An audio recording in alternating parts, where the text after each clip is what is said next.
സമ്പന്നവും സമൃദ്ധവും ആയ ജീവിതം ഓരോരുത്തരുടെയും സ്വപ്നമാണ്. സങ്കല്പശക്തി അഥവാ ചിന്താശക്തിയുടെ ക്വാളിറ്റിക്ക് അനുസരിച്ച് ജീവിതം മനോഹരമാക്കാം.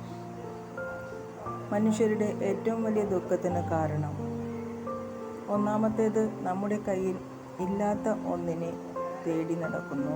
രണ്ടാമത്തേത് തൻ്റെ കൈവശം ഉള്ളതിനെ കാണാനോ അതിൻ്റെ മഹത്വം മനസ്സിലാക്കാനോ ശ്രമിക്കുന്നില്ല എന്നതാണ്. നമ്മുടെ മനസ്സ് എത്രത്തോളം ശക്തിശാലിയും മനോഹരവും ആക്കി വയ്ക്കുവാൻ നമുക്ക് സാധിക്കുന്നുവോ മനോബലം അത്രയും കൂടുതൽ വർദ്ധിക്കും. മാത്രമല്ല, മനസ്സ് എത്രത്തോളം ശക്തിഹീനവും അസമർത്ഥവും അഥവാ ദുർബലവുമാകുന്നുവോ മനോബലം അത്രയും കുറയും. നമ്മുടെ മനസ്സും ബുദ്ധിയും സദാ ശക്തിശാലിയാക്കി വയ്ക്കുകയാണെങ്കിൽ നമ്മൾ സദാ ഏതു പരിതസ്ഥിതിയിലും ദൃഢത ഉള്ളവരായിരിക്കും. എല്ലാവർക്കും ശുഭരാത്രി.